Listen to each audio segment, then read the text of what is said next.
À Cuba, les guérilleros de Fidel Castro renversent le dictateur pro-américain Batista en 1959.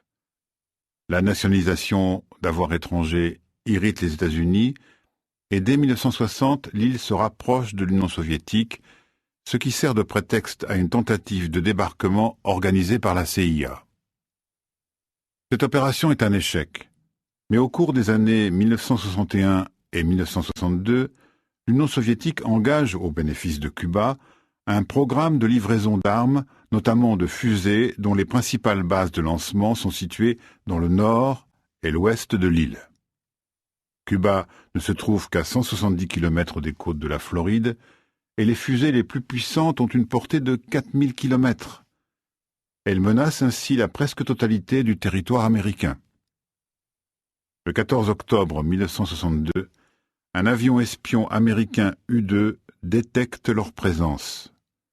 Le 22, après une semaine de réflexion, le président John Kennedy révèle dans un discours télévisé à la nation l'existence des rampes de lancement de missiles. Il menace l'Union soviétique de représailles si elle ne retire pas ses armes et annonce la mise en place d'un blocus naval sur une large zone autour de Cuba.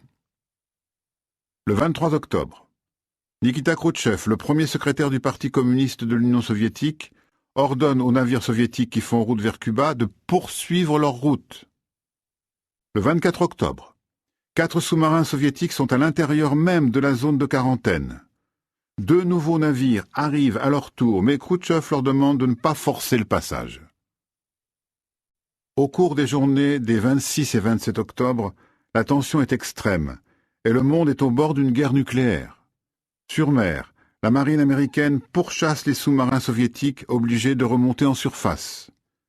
Au-dessus de Cuba, un avion U-2 américain est abattu, tandis que des troupes importantes sont massées en Floride, donnant l'impression d'un assaut imminent. À partir du 28 octobre, la crise se dénoue. Khrouchtchev sur Radio Moscou donne l'ordre aux navires proches de la zone du blocus de faire demi-tour. Pour ne pas perdre la face, il obtient des États-Unis l'engagement de ne pas attaquer Cuba et de retirer leurs propres missiles installés en Turquie depuis l'année précédente. La marine américaine lève le blocus militaire le 2 novembre et les travaux de démantèlement des bases sur Cuba commencent. La guerre a été évitée de justesse et les 2 dirigeants américains et soviétiques ont pris conscience de la nécessité absolue de pouvoir communiquer entre eux directement. En juin 1963, ils décident la mise en place d'un télétype entre le Kremlin et la Maison-Blanche, le téléphone rouge. Le dénouement de la crise apparaît comme une victoire pour Kennedy et le pouvoir de Khrouchtchev à Moscou est fragilisé.